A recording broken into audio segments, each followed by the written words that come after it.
안녕하세요. 올해 33이 된 여자입니다. 지난 3년간 제가 겪은 말도 안 되는 일을 들려드리고자 제 사연을 보내요. 저의 어릴 적 기억의 첫 조각은 선생님과 저 단둘뿐인 어린이집으로 어머니가 부랴부랴 달려오시는 장면입니다. 저는 어릴 적부터 영특하다는 말을 자주 들으며 자랐어요. 그래서 그런지 어머니가 어떤 일을 하시는지 아주 어릴 적에도 어렴풋이 알고 있었습니다. 어머니가 하시는 일을 파출부라고 칭하는 것은 조금 큰 이유의 일이었지만요. 어머니는 아침 일찍 나가셔서 저녁 늦게 들어오시는 분이셨습니다. 그래서 전 아주 어렸을 때부터 다른 사람의 손에 보살펴지는 경우가 잦았죠. 하지만 그렇다고 어머니가 저에게 소홀했다고 느낀 적은 단 한 번도 없었습니다.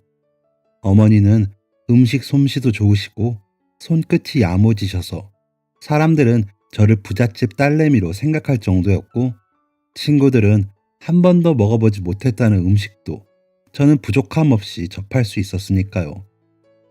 부족함을 느끼지 않고 살다가 제 가정 환경이 다른 사람들과는 다르다는 것을 알게 된 건 초등학교 고학년 때였습니다. 학기가 시작할 때 학교에서 주는 가정통신문에는 개인정보를 적는 종이가 딸려오죠. 저는 고학년이 되고서야 그 종이를 자세히 들여다볼 수 있었습니다. 지금까지는 어머니가 적어주셨는데 그때는 제가 적고 싶더라고요. 어머니께 제가 적겠다고 하며 펜을 든 순간 뭔가 이상함을 느꼈습니다. 부모란에 내용을 적어야 하는데 저는 아버지가 없더라고요. 한 번도 아버지가 없다는 공백을 느낀 적이 없었는데 그때 처음으로 아버지가 없다는 것을 실감하게 되었습니다. 제가 아버지의 빈자리를 느끼지 않을 수 있었던 것은 어머니의 노력 덕분이라는 것을 나이가 찬 지금은 알지만, 그 당시엔 왜 나는 아버지가 없는가에 대한 의문이 전부였어요. 왜 나는 아버지가 없느냐는 질문에 어머니는 아버지는 분명히 수영이를 보고 싶어 하시겠지만 멀리 가셔서 이제 돌아오지 못하셔. 수영이가 더 크면 엄마가 자세히 말해줄게. 라는 말을 하실 뿐이었습니다. 의아해 하실 수도 있지만 저는 어머니의 이 말을 온전히 이해했어요. 애초에 아버지의 빈자리를 크게 느끼지도 않았고요. 전 그냥 어머니와의 생활이 만족스러웠고 행복했습니다.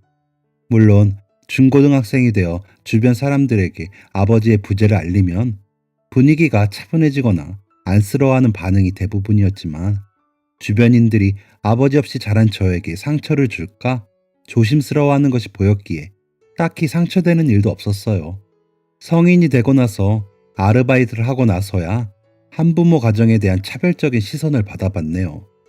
가정 형편이 넉넉하진 않았기 때문에 대학 입학 전 생활비를 마련하기 위해 시작한 저의 첫 알바 자리에선 아버지가 없다는 사실을 알고부턴 제가 무슨 실수를 하든 네가 아버지가 없어서 그렇다, 이래서 아버지 없이 자란 애들은 이라는 말을 덧붙이더라고요. 제 첫 알바 자리였던 패스트푸드점에서 그런 일을 당하고는 대학에 입학하자마자 바로 과외를 시작했습니다. 공부를 꽤 잘해 알아주는 의대에 들어갔거든요. 과외를 할 때는 제가 자라온 가정 환경을 이야기할 상황이 없었고 학생의 성적과 교육이 우선이었기 때문에 말도 안 되는 것으로 책 잡힐 일은 없었습니다. 사연을 쓰고 있는 지금 곰곰이 생각해보면 저는 참 운이 좋았던 축에 속하는 듯합니다. 아버지는 없었지만 아버지 몫의 사랑을 온전히 쏟아주시는 어머니가 계셨고, 어머니는 혼자가 편하다며 연애도 하지 않으셨기 때문에 TV에 간혹 나오는 새 아버지와의 마찰도 없었습니다. 또 초중고를 다니는 동안 아버지가 없다는 이유로 왕따를 당하거나 무시당하는 일도 없었거든요. 고등학생이 된 이후에는 제 또래들도 부모님의 이혼을 많이 겪다 보니 한부모 가정에서 자란 친구들도 많았습니다. 이처럼 부모 중 한쪽이 없다는 것이 흠이 되지 않는 환경에서 자란 것이 참 다행이었네요. 그리고 제 성격도 한몫했던 것으로 기억합니다. 저는 어디 가서 기죽는 성격이 아니었거든요. 아닌 것은 아닌 거다라는 생각이 강한 저는 어릴 때부터 부조리한 것들을 참지 못해 어머니가 수습을 하시곤 하셨습니다. 한 번은 어머니가 저에게 한 일화를 이야기해 주셨어요. 어머니와 저는 버스를 타고 이동 중이었는데 보통은 어머니의 무릎 위에 앉아 조잘조잘 떠드는 제가 그날따라 너무 조용했다고 하셨어요. 제 시선이 닿는 곳을 따라가 보니 경로석에서 시선이 멈췄다고 합니다. 경로석에는 웬 젊은 남자가 앉아 있었는데 제가 갑자기 어머니 옷깃을 당기더니 엄마, 저 사람은 왜 저기 앉아 있어? 라고 큰 소리로 말하더래요. 어머니는 당황하셔서 글쎄 다리가 아픈가 보지 라고 이야기하셨죠. 제가 경로석이라는 걸 배워온 것 같았다고 말씀하셨어요. 그 경로석에는 젊은 남자가 앉아 있었고 앞에는 노인분이 서 계셨는데 의자에 앉은 남자는 누가 봐도 멀쩡해 보이는 사람이라 제가 보고 있던 모습이 보기 좋지 않았을 거예요.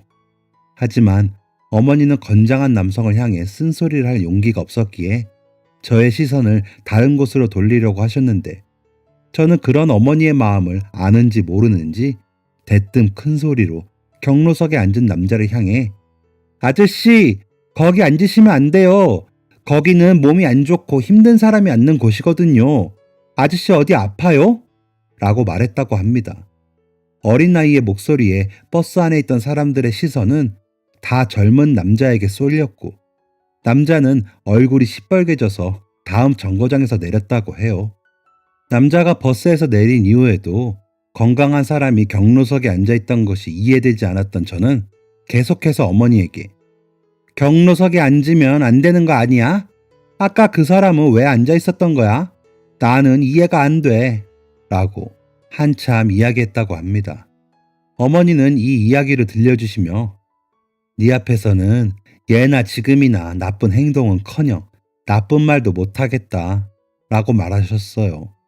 제 기억 한편에도 어머니가 세상엔 저런 사람도 있는 거야 라고 달래시던 장면이 남아있네요. 물론 지금은 세상엔 상식적으로 이해되지 않는 사람도 많고 그런 상황을 모두 짚고 넘어간다면 싸움만 된다는 것을 알기 때문에 대놓고 이야기는 하진 않습니다. 하지만 약자를 향한 무례한 행동에는 확실하게 선을 긋는 편이에요. 왜냐하면 저와 어머니는 어쩔 수 없는 약자였기 때문입니다. 어머니는 천성이 유한 분이셨어요. 말씀도 부드럽고 우아하게 하셨고 시장에서 어머니가 말씀하시는 것만 들으면 부잣집 사모님이 시장 보러 나오는 줄 알 정도였으니까요. 심성도 고우셔서 주변에 홀로 사는 노인들이나 부모가 없는 아이들, 불쌍한 사람들에게 늘 도움의 손길을 내미셨습니다. 어머니는 평일에 일찍 나가셔서 늦게 들어오셨지만 주말엔 조금 일찍 집에 들어오셨어요. 그럴 때면 전 어머니의 손을 잡고 봉사활동을 가곤 했습니다. 갈 곳 없는 아이들을 돌보고 있는 교회에 가서 어머니가 빨래를 하고 식사 준비를 하시면 저는 아이들과 놀거나 어머니 일을 거들곤 했어요. 아무것도 모르는 어린 나이에 간 봉사활동이었지만 행복해 보이는 어머니의 모습에 저 또한 즐거운 마음으로 함께할 수 있었습니다. 또래들과 노는 게 반절이었지만요. 지금도 어머니와의 추억을 떠올리면 해가 뉘엿뉘엿할 때 봉사활동을 끝내고 집으로 돌아가던 길 어머니가 사주시던 사탕 하나가 생각납니다. 이런 아름다운 기억이 있지만 좋은 기억만 있는 것은 아니에요. 저와 어머니는 사회적 약자에 속했기 때문에 여러 가지 좋지 않은 일을 겪기도 했습니다. 가장 또렷하게 기억나는 큰 일은 제가 고등학생 때였어요. 고등학생 때는 한창 대학 입시를 준비하고 있었기 때문에 야자를 마치고 독서실에 갔다가 새벽 1시 반쯤 집에 돌아가는 생활을 하고 있었죠. 어머니가 그 시간까지 집에 들어오지 않을 리가 없기 때문에 아무 생각 없이 집 문을 열고 들어갔는데 집이 캄캄한 거예요. 어머니는 매일 거실에 앉아 제가 돌아올 때까지 기다리셨는데 그날엔 어머니도 안 계시고 불도 안 켜져 있어 의아했죠. 어머니는 평소에 공부하는데 방해될까 연락을 안 하시고 제가 집으로 돌아간다는 연락에만 답장하셨습니다. 그런데 그날엔 어머니가 제 연락에 답장이 없기에 주무시나 생각만 하고 집으로 돌아간 참이었어요. 냉기가 도는 집, 흔적 없는 어머니의 모습, 처음으로 공포스러운 감정을 경험하고 경찰서에 전화를 했습니다. 덜덜 떨리는 목소리로 엄마가 집에 있어야 하는데 엄마가 없어요. 라고 말하니 저의 주소를 묻는 경찰에게 주소를 대답했습니다. 그러자 얼마 안 있어 전화기 너머로 엄마의 목소리가 들리더군요. 이 시간에 엄마가 경찰서라니. 엄마가 무사하다는 안도감과 함께 의아함이 찾아왔어요. 어머니는 저를 우선 안심시키시고 전화를 끊으셨습니다. 어머니를 밤새 기다리다 잠깐 잠들었다 깨니 어머니가 집에 계시더라고요. 아침을 준비하고 계신 어머니에게 어떻게 된 것인지를 물었지만 어머니는 대답해주지 않으셨습니다. 한 번도 본 적 없는 단호한 표정으로 자초지종을 묻는 저의 말을 끊고 학교 갈 준비를 시키시던 어머니가 낯설어 더 이상의 질문을 하지 못한 채 등교할 수밖에 없었습니다. 학교에 가서도 무슨 일이었길래 어머니가 그 시간에 경찰서에 있었던 것인가에 대한 생각만 가득했어요. 우등생으로 손꼽히는 제가 도통 수업에 집중하지 못하자 대체 무슨 일이냐며 물으신 선생님이 한두 분이 아니었습니다. 결국 저는 야자도 하지 않고 집으로 돌아갔습니다. 먼저 집에 들어가 어머니를 기다리고 있자 어머니가 돌아오셨고 어머니는 제가 이 시간에 집에 있는 것에 놀란 듯 보였습니다. 하지만 이내 제가 왜 야자도 하지 않고 집으로 돌아왔는지 눈치채시고 어제 있었던 일에 대해 말씀해 주셨어요. 아무래도 이사 가야 할 것 같아. 어머니의 첫마디였습니다. 이게 도대체 어제 엄마가 경찰서에 있었던 일과 무슨 연관이 있는가 싶어 저는 잠자코 어머니의 이야기를 들었죠. 사건의 전말은 이러했습니다. 제가 살던 집은 오래된 빌라였는데 한 층에 새 집이 나란히 붙어 있는 형태의 건물이었어요. 한 집은 결혼한 지 얼마 안 된 젊은 부부가 살고 있었고, 한 집은 저와 엄마, 나머지 한 집은 혼자 사는 30대 중반 남자가 살고 있었습니다. 젊은 부부는 맞벌이라 저는 거의 본 적이 없었어요. 저는 주말의 대부분의 시간을 독서실과 제 방 책상 앞에서 보냈기 때문에 아침은 학교 갈 때나 한두 번 마주치는 게 전부였죠. 하지만 혼자 사는 30대 중반 남자는 제가 삼촌이라고 부를 정도로 이사 왔을 때부터 가깝게 왕래하던 사람입니다. 가깝게 왕래했다고 해봤자 신혼부부 집보다 자주 봤다 뿐이지 음식하면 가끔 나눠주고 제가 집에 돌아올 때 밖에 나와 담배 피우는 삼촌과 인사하는 게 전부였지만요. 어머니도 저와 마찬가지셨습니다.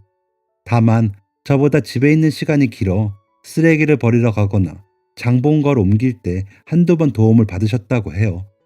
도움을 받으면 보답을 하는 게 몇 번 있다 보니 이웃 사촌으로 잘 지내고 있었습니다. 그 삼촌은 뚜렷한 직업이 있는 것 같진 않았어요. 직업이 있는 30대 남자가 하루 종일 집에 있을 리가 없으니까요. 엄청 지저분한 모습은 아니었지만 그렇다고 깔끔한 행색은 아니었습니다. 음침하거나 기분 나쁜 성격도 아니었고요. 삼촌에 대한 인식은 어머니도 마찬가지였습니다. 제가 가지고 있는 생각 그 이상도 그 이하도 아니었고 필요한 대화 이외엔 사적인 대화도 해본 적이 없다고 하더라고요. 엄마가 어제 일을 얘기하면서 삼촌의 이야기를 한 이유가 있었습니다. 삼촌은 어머니와 자신의 관계를 연인 관계라고 착각하고 있었어요. 어머니는 사람이 집에만 있는 것 같긴 했지만 뭔가 이유가 있을 거라고 생각했고 매일 운동도 하고 쾌활해 보이길래 함부로 그런 생각을 할 줄은 꿈에도 몰랐다며 난색을 표하셨어요. 저 또한 마찬가지였어요. 어떤 부분에서 연인이라고 생각했다고 하냐 물었더니 어머니가 규칙적으로 쓰레기를 버리러 가는 시간, 출퇴근하는 시간에 마주치는 것들이 연인 사이의 약속이고 시그널이라고 생각했다고 합니다. 어머니는 규칙적으로 생활하시는 것뿐이었는데도 말이죠. 또 자신에게 친절하게 웃어주고 대화해주는 것을 보고 사랑의 마음이 생겼고 어머니도 자기에게 호감이 있어 잘해주는 것이라 생각했다 합니다. 하지만 관계에 더한 진전이 없자 어머니가 퇴근하는 길에 숨어있다 어머니를 덮친 것이라고 했어요. 큰일은 아니었다며 공격이라 표현하셨지만 덮친 게 맞았습니다. 다행히 길을 지나가는 남성들에게 장면이 목격되어 어머니를 덮치려던 순간 제지를 당했다고요. 무슨 일이 일어난 것은 아니기에 어떤 조치를 취해줄 수는 없다는 경찰의 이야기를 듣고 돌아오셨다고 합니다. 다만 옆집에 살고 있다는 점과 저희 집에 어머니와 저뿐이라는 사실을 들은 경찰들의 배려로 어머니와 제가 이사를 준비하는 기간 동안에는 마주치지 않도록 하겠다는 삼촌의 약속을 받을 수 있었다고 합니다. 어머니는 담담한 듯 말하셨지만 같은 여자로서 당시에 느꼈을 두려움과 수치심이 어떠했을지 어린 마음에 달았기에 고3을 앞둔 시기였지만 어머니를 따라 이사 준비를 서둘렀습니다. 어머니와의 사이에 남녀간에 어떤 것도 없었다는 사실을 받아들이지 못한 삼촌이 저희 집에 와서 난동을 부리는 일도 있었고 저를 붙잡고 너 때문이다. 너 때문에 새로운 사랑을 하지 못하는 것이다. 라고 행패를 부리기도 했습니다. 사건 이후에 알게 된 삼촌은 무지개 부모님 사망보험금으로 놀고 먹는 게임 중독자였어요. 망상증과 피해의식도 상당한 것으로 보였죠. 처음 보는 삼촌의 모습이 무섭기도 했지만 피해를 본 것은 어머니였기 때문에 제가 단단해질 수밖에 없었어요. 여자 혼자 아이를 키우니 당연히 외로울 것이라는 편견 때문에 일어난 이 일이 다시는 반복되지 않기 위해 저는 저와 어머니를 위해 강해지기로 했죠. 왜 피해를 당한 우리가 이사를 가야 하는가? 라는 의구심이 들었지만 그건 피해 당한 게 아니라는 경찰의 입장에 어쩔 수 없이 이사를 가게 되었습니다. 새로 터를 잡게 된 곳은 급하게 구한 곳이라 전에 살던 곳보다 좁고 학교와도 먼 곳이었지만 저는 괜찮았습니다. 누군가의 위협 없이 엄마와 사는 게 가장 중요한 부분이었으니까요. 어머니는 이런 갑작스러운 이사에 미안해 하셨지만 저는 어머니를 안심시키기 위해 더 열심히 공부했습니다. 제 성적이 떨어진다면 어머니가 이사 때문이라고 자책하실 게 뻔했어요. 하지만 그렇다고 이사를 안 할 순 없었죠. 어머니는 옆집의 삼촌처럼 위험한 사람 가까이에 저를 두고 싶지 않아 하셨으니까요. 그런 큰 일을 겪고 난 후 저는 어머니와 저를 지키겠다는 생각으로 공부에 매진했습니다. 누구도 무시하지 않을 직업, 동시에 나와 같은 약자를 도울 수 있는 직업. 이런 고민 끝에 저는 의사가 되기로 했습니다. 사교육 한 번 받지 못했던 제가 의대에 진학할 수 있었던 원동력은 누군가를 도우며 행복했던 어머니와의 기억과 피해자임에도 도망치듯 이사를 갈 수밖에 없었던 사건, 그리고 파출부일로 부르튼 어머니의 손이었습니다. 전액 장학생으로 의대 입학이 확정된 날 어머니와 저는 부둥켜 안고 한참을 울었어요. 어머니는 저에 대한 기특함과 미안함의 눈물을, 저는 해냈다는 기쁨과 안도감의 눈물을 흘렸습니다. 입학 전의 아르바이트와 입학 후의 과외 활동으로 집안의 벌이가 2배가 되자 저의 집의 살림은 조금씩 나아졌어요. 도망치듯 이사갔던 집에서 조금 더 넓은 집으로 옮겨가고 주말엔 어머니와 좋은 데서 식사도 할 수 있었죠. 반복되는 시험과 과제, 공부, 이후엔 실습까지 눈꽃 뜰 새 없이 바쁜 시간들이었지만 그래도 행복했습니다. 제 꿈에 한 발자국 더 가까워진 것이니까요. 대학생 때는 바쁜 시간을 쪼개 연애도 하고 동기들과 여행도 가며 꿈 같은 청춘을 보냈지만 대학 졸업 후에는 대학 생활과는 비교도 안 될 정도의 바쁜 시간들이 준비되어 있었습니다. 자연스럽게 어머니와의 시간은 줄어들게 되었죠. 저는 어머니에게 이제 좋은 어른 만나서 연애라도 해라. 일 때문이라면 이제 그만해도 된다. 라는 말을 입에 달고 살았지만 어머니는 일과 집, 그리고 저밖에 모르셨습니다. 그리고 일과 집, 저밖에 모르시던 제 어머니는 예고도 없이 갑작스레 돌아가셨습니다.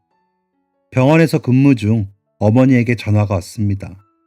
너무 바빠서 전화를 받지 못하고 잠시 후에 다시 걸어야지 라고 생각한 찰나 잠깐 끊긴 전화벨이 다시 울렸습니다. 2~3번 반복된 전화에 이상함을 느끼고 전화를 받으니 웬 남자가 김미진 씨 가족 맞으신가요? 여기 119입니다. 라고 말하는 소리가 들려왔습니다. 저는 곧장 어머니가 있다는 병원으로 달려갔어요. 택시에서 내리는 어머니와 신호위반 오토바이가 부딪히며 난 사고였죠. 저는 제 어머니를 보자마자 무너질 수밖에 없었어요. 저는 의사입니다. 수많은 응급환자를 보았고 많은 죽음을 목격한 사람이었죠. 그런 의사의 눈으로 바라본 어머니에겐 죽음이 임박해 있었습니다. 어머니가 실려간 병원에서 일하고 있는 동기가 절 발견하고 절 격리한 채 할 수 있는 모든 조치를 취했지만 어머니는 끝내 숨을 거두고 마셨습니다. 준비되지 않은 죽음이 얼마나 가혹한지 많이 보아왔지만 제가 가장 사랑하는 어머니의 죽음을 겪어보니 그 가혹함은 숨쉬는 것조차 까먹을 정도의 고통이었습니다. 저와 어머니는 친척도 없었기 때문에 은사님의 도움을 받아 겨우 장례를 준비할 수 있었어요. 어머니의 죽음부터 장례식까지 어떤 정신으로 그 자리를 지켰는지 모르겠습니다. 조문객을 받을 정신도 없이 멍하니 앉아있는 저의 정신을 깨운 건 처음 본 아주머니였습니다. 아주머니는 눈물을 뚝뚝 흘리시며 제 손을 붙잡고 한참을 앉아 계셨어요. 미안하다, 미안해. 제 손을 붙잡고 계시던 아주머니의 첫 마디였습니다. 그분은 정중히 조의를 표하셨고 한참 동안 제 옆에서 눈물을 흘리시더니 조문객들을 맞이하기 시작하셨습니다. 장례를 도와주던 지인들은 저분이 누구시냐 물었지만 저는 아주머니가 누구인지 생각할 겨를도 나도 모른다며 지인들에게 설명할 정신도 없었습니다.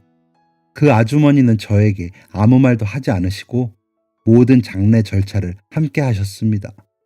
그분이 여전히 계시다는 것을 알았을 때는 제가 상복을 벗은 이유였어요. 상복을 벗으면 어머니가 정말 죽은 게 현실일 것 같아서 차마 갈아입지 못할 때 그분이 제 옷을 챙겨다 주셨거든요. 펑펑 울며 옷을 갈아입고 나왔을 때 다시 본 아주머니의 얼굴은 저와 닮아 있었습니다. 어머니가 돌아가신 상황에 처음 본 아주머니와 제 얼굴이 닮았다고 생각할 정도로 똑 닮아 있었어요. 저와 함께라고 표현하기도 미안할 정도로 모든 장례를 돕고 제가 챙기지 못하는 손님들까지 챙겼던 지인들에게 감사함을 전하고 아주머니에게 발걸음을 돌리자 아주머니는 저에게 시간 좀 내어줄 수 있어요? 라고 질문하셨습니다. 저는 일면식도 없는 분이 어떤 이유로 저를 도와주신 건지 어머니의 친구분인 건지 궁금한 게 많았기에 대답해 응했고 저희는 식당으로 향했습니다. 전 자라면서 어머니의 친구를 한 번도 본 적이 없어요. 어머니는 그저 친한 친구 몇과 소꿉놀이를 하는 게 어릴 때 기억의 전부라고 말씀하실 뿐이었거든요. 그래서 혹시라도 어머니의 친구라면 아주머니를 통해 어머니의 흔적을 찾을 수 있지 않을까 기대했습니다. 식당에 들어가니 모든 음식이 준비되어 있었어요. 상다리가 부러질 정도로 차렸다는 이런 광경을 보고 말하는 거구나 싶을 정도로요. 그동안 많이 먹지도 못하는 모습이 안타까웠다며 아주머니는 저에게 식사를 권하셨어요. 하지만 저는 아주머니에게 들을 말이 많았습니다. 이 식당에 오기 위해 탔던 차를 운전해 주시는 분, 식당에 도착한 후 살뜰히 예의를 갖춰 아주머니를 대하는 직원, 그런 사람이 왜 저희 어머니의 장례에 와서 며칠 동안 지내며 장례를 도왔는지 이해할 수 없는 노릇이었으니까요. 저는 도와주셔서 감사합니다. 제가 경황이 없어서 누구신지도 모르고 도움만 받았네요. 괜찮으시다면 지금이라도 어떻게 저희 어머니와 아시는 분이신지 알고 싶습니다. 라고 정중히 질문했습니다. 제 질문에 아주머니는 다시금 눈물을 펑펑 흘리셨어요. 이렇게 잘 커줘서 다행이다 라면서요. 눈물을 한참 흘리시던 아주머니는 저에게 상자 하나를 건네주셨어요. 그 상자 안에는 사진 몇 장과 편지 몇 장이 있었습니다. 사진에는 제 생년월일이 적힌 쌍둥이 신생아의 사진과 아주버니가 누군가와 주고받은 편지가 있었죠. 나와 너무나도 닮은 아주머니의 얼굴, 내 생년월일이 적힌 신생아 사진이 설마 하는 생각을 심어주었지만 설마 나에게 그런 영화 같은 일이 있을 리가 없다며 애써 부인했어요. 하지만 두 번째 사진과 편지 한 통을 본 이후에는 설마가 확신으로 바뀌었습니다. 신생아의 사진을 넘기자 제가 가지고 있는 사진과 똑같은 사진이 들어있었어요. 제 돌을 맞아 찍은 사진이라고 했습니다. 다만 제가 가지고 있는 사진과는 조금 다른 점이 있었어요. 제가 가지고 있는 사진에는 어머니가 저를 안고 있는 모습뿐이었는데 아주머니가 주신 사진에는 저를 안고 있는 어머니와 저와 같은 옷을 입고 있는 아이를 안고 있는 아주머니의 모습이 함께 담겨 있었습니다. 그리고 편지지를 열었더니 익숙한 필체가 보였습니다. 누가 봐도 어머니의 정갈한 필체였어요. 수키야, 편지 잘 받았어. 우리가 비록 이렇게 떨어져 있지만 나는 너와 했던 약속을 기억해. 언젠가 이 문제들이 해결된다면 우리는 모든 것들을 되돌릴 수 있을 거야. 그때까지 각자 열심히 살자. 그리고 아이들을 잘 키워보자. 우리에겐 우리의 미래뿐만이 아니라 아이들의 미래도 있다는 거 기억하면서 살자. 다시 편지할게. 꼭 건강해. 믿기지 않았고 믿고 싶지 않았지만 사진과 편지를 통해 알 수 있는 사실은 저희 어머니가 사실 제 친어머니가 아니라는 것과 이번에 처음 본 아주머니가 제 친어머니라는 것이었어요. 거기다 쌍둥이 형제까지. 저는 이게 대체 무슨 일인가 싶었습니다. 혼란스러워하는 저의 모습이 보였는지 아주머니는 모든 사연을 설명해 주셨어요. 30년 전 아주머니는 아주 귀한 쌍둥이를 얻으셨고 유복한 친정과 시댁 환경 덕에 아무 부족함 없이 아이를 기를 수 있었습니다. 남편의 사업은 날이 갈수록 상승세였고 좋은 일만 있을 거란 생각했죠. 하지만 아이들이 두 돌이 될 무렵 회사가 큰 위기를 겪으며 도산 위기에 처했고 위기를 극복해보고자 동분서주하던 남편은 갑작스러운 사고로 사망하게 되었다고 합니다. 남편의 갑작스러운 사망으로 인해 당시 셋째 아이를 임신 중이었던 아주머니는 아이마저 잃게 되고 그 아픔이 가시기도 전에 남편의 죽음을 기다렸다는 듯이 회사 직원들의 횡령과 사기가 드러나 막대한 책임 보상이 아주머니에게로 돌아갔습니다. 아주머니 남편의 사업은 시댁에서 하는 사업이었고 모든 타격은 시댁으로 돌아갔기 때문에 도움을 줄 곳은 친정뿐이었고 아주머니는 아이를 잃은 슬픔을 충분히 겪지도 못한 채 살아갈 방편을 찾기 위해 친정의 도움을 구할 수밖에 없었습니다. 하지만 친정도 남편의 사업에 많은 투자를 했기에 상황이 좋지 못했죠. 회사의 도산 위기와 동시에 횡령과 사기를 저지른 직원들은 이미 어디론가 사라진 후였고 한 번도 사회생활을 해본 적 없는 아주머니에게는 이 모든 위기가 자신을 집어삼킬 것처럼 느껴졌다고 했습니다. 모든 것을 포기하고 아이들과 죽어버릴까 생각하는 아주머니를 붙잡아 준 것은 바로 저의 어머니였다고 했어요. 어머니는 아주머니의 친정에서 일하시던 입주 가정부의 딸이었고 성별과 나이가 같고 신분 차이가 난다고 나무라는 어른도 없었기 때문에 두 아이는 어릴 때부터 자매처럼 컸다고 했어요. 입주 가정부의 딸이었다고 해도 어머니는 회사를 들어가고 싶어 했기 때문에 열심히 공부해서 대학에 입학한 분이었죠. 공부로는 꽤 유명했었다고 했습니다. 저는 처음 듣는 이야기였어요. 그렇게 꿈을 쫓아 살던 어머니는 가장 친한 친구가 무너지는 것을 보시고 큰 결심을 하십니다.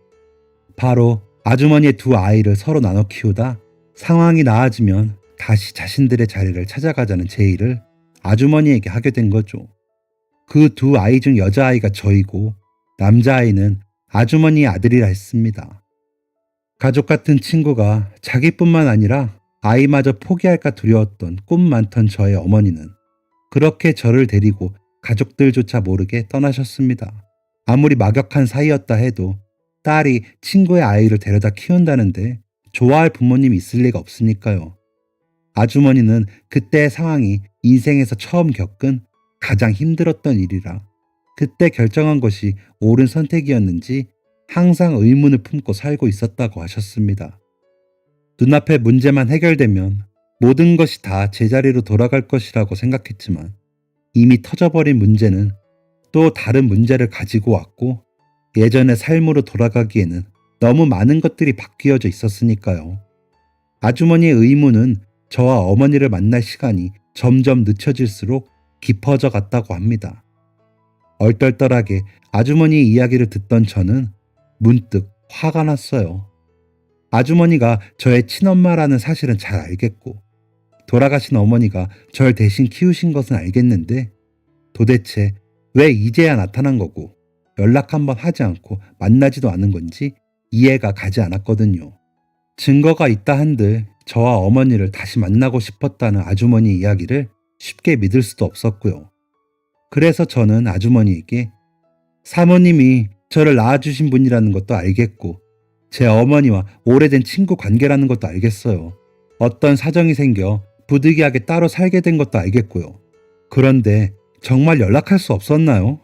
어떻게 그 긴 시간 동안 편지 한 통, 전화 한 통 없었을 수가 있죠? 라고 물었습니다. 아주머니의 표정에는 착잡함이 묻어 있었습니다. 아주머니는 변명처럼 들리겠지만 이라고 말문을 여셨어요. 어머니가 저를 데리고 떠나신 후 3, 4년 동안은 꾸준히 편지를 주고받으셨다고 해요. 상황상 전화를 하기엔 위험 부담이 있어 최대한 편지로 소통했다고 하더라고요. 두 분은 아직 아이들이 어리니 이 모든 사실을 알려주기엔 시기가 적절하지 않다고 생각했고 3, 4년 동안 상황이 많이 나아졌으니 조금만 더 있다가 자연스럽게 다시 저를 만날 생각이었다고요. 그렇게 드디어 가족들이 모여 살 수 있는 길이 생겼다 라고 생각한 찰나 일이 터졌다고 합니다. 빚과 망한 사업의 후폭풍은 생각보다 너무 강했고 3, 4년 동안 이런저런 고생을 겪었다 한들 사회 경험 없는 20대 후반 여자가 이겨내기엔 쉽지 않았기에 해외로 도망치듯 떠날 수밖에 없었다고 합니다. 두 번째로 찾아온 시련에 어쩔 줄 몰라 하던 때 우연히 연락이 닿은 먼 친척분의 설득으로 일본으로 가게 된 아주머니는 한국에서만큼 시달리던 건 아니었지만 아무 준비 없이 자리 잡게 된 타국에서 많은 고생을 하셨다고 해요. 친척분이 적응할 수 있도록 도움을 주긴 하셨지만 그 친척분도 넉넉한 환경은 아닌지라 그 도움도 한 달을 채 가지 못했다고 합니다. 결국 아주머니는 모든 것을 바닥부터 홀로 했어야 했고 설거지부터 잡일을 하며 타국에서 지내는 것이 만만치 않은 일이었다고 합니다. 아주머니는 자신의 가족들도 등을 돌리고 누구의 도움을 기대하기 힘든 열악한 환경에서도 꾸준히 저와 어머니에게 편지를 쓰셨지만 왜인지 편지가 반송되는 일이 잦았고 답장은 한 번도 오지 않았다고 해요. 원한다면 반송된 편지들을 보여줄 수도 있다고 했어요. 연락이 되지 않아 마음이 타들어가는 것 같았지만 당장 한국에 들어올 수 있는 상황도 아니었고 전화 한 통 마음껏 할 수 있는 여건이 안 돼서 그렇게 시간이 흘렀다고요. 아주머니는 보고 자란 게 그런 것뿐이라 해외에서 다진 기반으로 사업을 성공할 수 있었다고 말씀하셨어요. 안 해본 고생이 없다는 아주머니의 손은 부잣집 사모님의 손이라고는 보이지 않을 정도로 거칠었고 흉져 있었습니다. 아주머니는 자신이 겪었던 온갖 고생들을 버틸 수 있었던 원동력이 저와 어머니라고 말씀하셨어요. 어머니의 인생을 뺏어 썼다는 미안함과 딸을 지키지 못했다는 죄책감, 연락이 끊어져 버렸음에도 자신이 지켜야 하는 아이와 책임져야 하는 일 때문에 한국으로 돌아갈 수 없는 답답함이 늘 자신을 괴롭게 했다고 했죠. 10년이 넘는 시간 동안 사업을 하며 키운 회사를 정리하고 서둘러 한국에 돌아왔을 땐 이미 저와 어머니의 흔적이 사라진 이후였다고 합니다. 아무리 사람을 써도 찾을 수가 없다 보니 아주머니는 내가 찾아야겠다는 생각을 할 수밖에 없었다고 해요. 오랜 시간 끝에 아주머니가 저와 어머니를 찾은 것은 1년 전이었어요. 저는 깜짝 놀라며 왜 저와 어머니 앞에 나타나지 않았느냐고 물었죠. 아주머니는 벌써 훌쩍 커버린 제 앞에 갑작스럽게 나타날 용기가 부족하여 어머니와 먼저 만났다고 합니다. 서로 생사도 모른 채 살다가 살아있다는 것을 확인하니 반가운 마음이 드는 한편 얼마나 오랜 시간이 흘렀는지 실감이 나신 두 분은 어떻게 아이들에게 이 사실을 알려야 할지 너무나도 조심스러웠다고 해요. 법적인 부분부터 시작해서 어떻게 해야 저와 제 형제가 충격을 덜 받을 수 있을지 고민할 시간이 필요했던 거죠. 그렇게 모든 준비를 마치고 예전처럼 살 수 있겠다 생각하여 제 앞에 나타나려 했는데 갑작스러운 어머니의 사망 소식을 들은 아주머니는 세상이 무너지는 듯 했다고 합니다. 남편의 죽음, 회사의 부도, 믿었던 사람의 배신, 가족들의 외면을 한 번에 겪었을 때보다 더한 상실감이었다고 했어요. 하지만 상실감으로 망연자실하게 장례식장에 들어온 아주머니는 저를 보자마자 정신이 또렷해지는 듯 했다고 합니다. 멀리서 사진으로만 보던 제가 세상을 다 잃은 표정으로 죽어가는 듯 했다고 해요. 겨우 만난 사랑하는 친구를 잃은 슬픔에 딸마저 잃고 싶지 않았다고 하셨습니다. 아주머니의 이야기를 다 들은 저는 밥 한 숟가락 뜨지 못하고 자리를 빠져나왔습니다. 운전기사를 데려가라는 아주머니의 말씀도 거절하고 집으로 돌아와 한참을 생각했죠. 이 모든 이야기가 꽤나 충격적이었으니까요. 하지만 저에겐 어머니의 죽음을 받아들이고 제 일상을 회복해야 하는 중요한 숙제가 남아 있었습니다. 그렇게 반년 정도는 문득문득 실감나는 어머니의 죽음에 슬퍼하다가 다시 일상생활로 돌아가는 것을 반복했던 것 같아요. 아주머니는 제가 그렇게 돌아간 후 일주일 정도 매일 찾아오고 연락을 시도하셨지만 어머니의 죽음을 애도할 시간이 필요하다는 저의 말에 제가 먼저 연락을 드렸을 때까지 연락이 없으셨습니다. 아주머니에게는 어머니의 죽음을 애도할 시간을 달라고 말했지만 사실 전 아주머니에 대한 의심과 불신이 남아 있었어요. 제가 아주머니의 딸이라는 것은 너무나도 잘 알겠는데 아주머니가 저와 어머니를 찾지 못했었다는 게 진실인지 거짓인지 알 수 없었고 정말 저를 열심히 찾았는지도 모르겠으며 어머니가 저를 키우게 됐던 모든 사건들도 실제였는지 의심됐었거든요.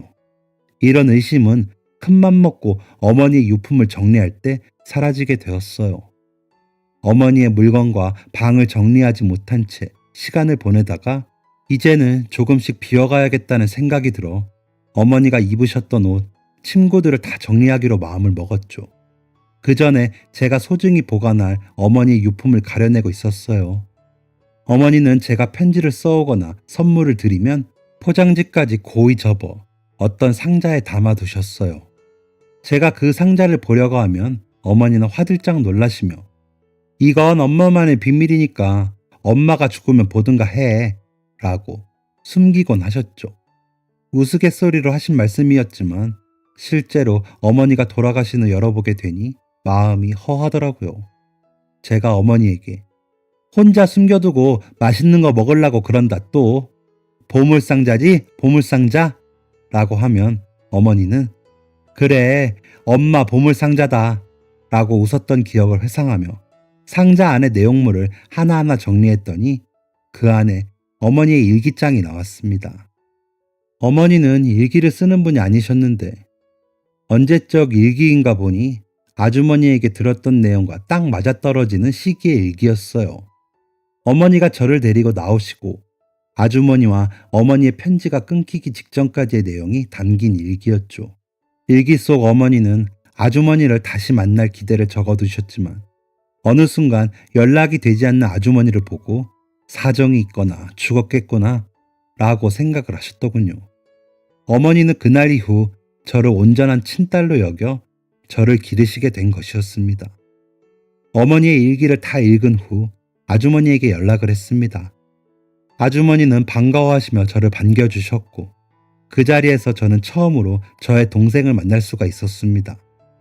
아주머니의 이야기가 사실이었고 저를 열심히 찾아주셨고 어머니도 저를 친어머니로 온전히 키워주셨다는 것을 알게 되니 마음이 편안하더라고요. 평생 저의 가족은 어머니 한 분이었는데 새로운 가족이 생겨 얼떨떨한 마음이 크지만 피를 나눈 가족들과의 만남을 제 어머니가 누구보다 원하고 계셨다는 것을 알기에 지금의 가족들과도 행복한 추억을 만들어가 보려고 합니다. 저의 이 사연을 읽어주셔서 감사합니다. 이 사연을 듣고 계시는 모든 분들 모두 가족들과 행복하고 기쁜 날들만 있길 바래요. 그리고 하늘에 계신 저의 어머니 너무나도 사랑합니다. 감사합니다. 다들 건강하세요. 지금까지 사연 들어주셔서 감사합니다. 사연이 재밌으셨다면 구독과 좋아요를 눌러주세요. 감사합니다. 안녕히 계세요.